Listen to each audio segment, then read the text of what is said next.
पाकिस्तान एक तरफ दुनिया के सामने आतंकवाद के खिलाफ कार्रवाई करने का दावा करता है, लेकिन दूसरी तरफ ऐसी खबरें सामने आ रही हैं जो बिल्कुल अलग तस्वीर दिखाती हैं। एक तरफ भारत का मोस्ट वांटेड आतंकी हाफिज सईद एक बार फिर चर्चा में है, क्योंकि पहलगाम आतंकी हमले के मामले में उसके खिलाफ भारत की अदालत ने गैर जमानती वारंट जारी किया है।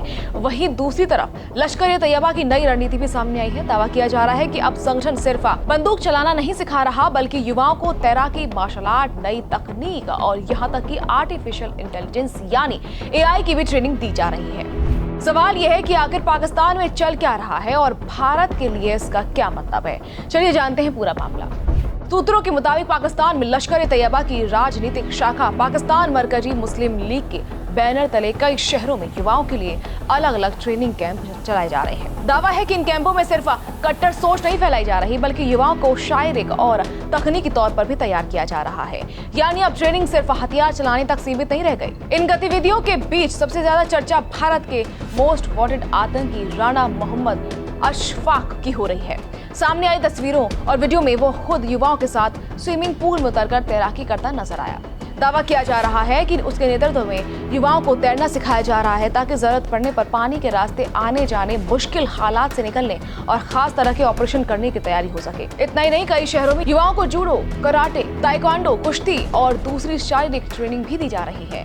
वीडियो में युवा लगातार अभ्यास करते, मुकाबले की तैयारी करते और कठिन एक्सरसाइज करते नजर आते हैं। माना जा रहा है कि मकसद ऐसे लोगों की टीम तैयार करना है जो किसी भी हालात में काम कर सके।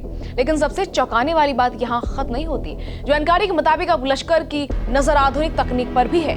दावा है कि महिला सदस्यों को स्किल डेवलपमेंट के नाम पर AI और दूसरे डिजिटल टूल्स की ट्रेनिंग दी जा रही है। अलग अलग शहरों में इसके लिए खास कैंप लगाए जा रहे हैं। एक वीडियो में राणा मोहम्मद अशफाक ये कहते हुए भी नजर आए कि दुश्मन तकनीक में आगे है, इसलिए उनके लोगों को भी नई तकनीक सीखनी होगी। सुरक्षा एक्सपर्ट्स का मानना है कि अगर इन दावों की पुष्टि होती है तो ये सिर्फ एक नॉर्मल ट्रेनिंग नहीं, बल्कि आतंकवाद की बदलती रणनीति का संकेत हो सकता है।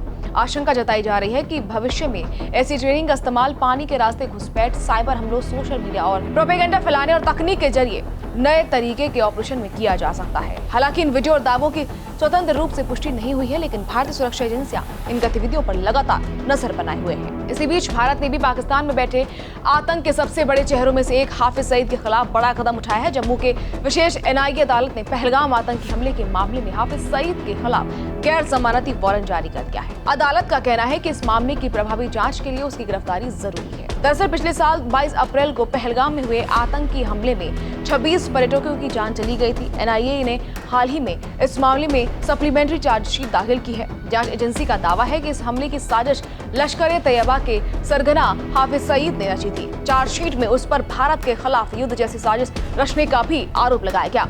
इसी आधार पर अदालत ने उसके खिलाफ गैर जमानत वारंट जारी किया। अब सवाल उठता है कि क्या इस वारंट के बाद हाफिज सईद को भारत लाया जा सकेगा? इसका जवाब इतना आसान नहीं है, क्योंकि हाफिज पाकिस्तान में है और भारत की एजेंसियां वहां जाकर उसे गिरफ्तार नहीं कर सकती। खुद NIA ने भी माना कि फिलहाल उसे अदालत में पेश कराना व्यावहारिक रूप से पॉसिबल नहीं है।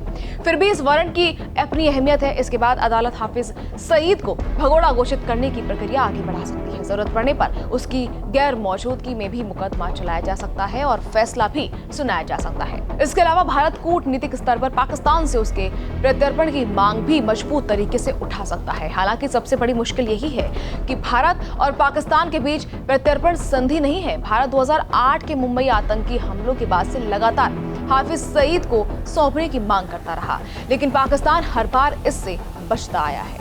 भारत इंटरपोल के जरिए रेड कॉर्नर नोटिस जैसे अंतर्राष्ट्रीय कानूनी रास्तों का भी इस्तेमाल कर सकता है। अगर हाफिज कभी किसी दूसरे देश की यात्रा करता है तो वहां उसकी गिरफ्तारी की कोशिश की जा सकती है। इसके अलावा भारत संयुक्त राष्ट्र, FATF और दूसरे अंतर्राष्ट्रीय मंचों पर भी पाकिस्तान पर दबाव बढ़ाने की कोशिश करता रहा। हाफिज सईद को लेकर पाकिस्तान का रवैया हमेशा सवालों के घेरे में रहा है। 2008 के मुंबई हमलों के बाद संयुक्त राष्ट्र ने उसे वैश्विक आतंकी घोषित किया था। उसकी संपत्तियां फ्रीज करने, यात्रा पर रोक लगाने और हथियारों पर प्रतिबंध लगाने जैसे फैसले भी हुए, लेकिन पाकिस्तान ने कई बार सिर्फ दिखावे के लिए उसे हिरासत में लिया और बाद में अलग अलग कानूनी वजहों का हवाला देकर राह दे दी। पाकिस्तान ये दावा करता है कि हाफिज जेल में है, लेकिन कई खुफिया रिपोर्टों में कहा गया कि उसे सेना और ISI की सुरक्षा में कहीं छिपा कर रखा गया। यानी एक तरफ पाकिस्तान दुनिया को आतंकवाद के खिलाफ कार्रवाई का भरोसा देता है, तो दूसरी तरफ उसी जमीन पर आतंकियों की नई ट्रेनिंग, नई रणनीति और नए नेटवर्क की खबरें सामने आती रहती है। ऐसे में भारत की सुरक्षा एजेंसियां सिर्फ सीमा पर ही नहीं बल्कि आतंकवाद के बदलते तौर तरीकों पर भी लगातार नजर बनाए हुए है। आने वाले वक्त में चुनौती सिर्फ बंदूक और बारूद की नहीं होगी बल्कि तकनीक, साइबर और सूचना युद्ध की भी हो सकती है। इसलिए भारत अब उसी हिसाब से अपनी तैयारी भी लगातार मजबूत कर रहा है।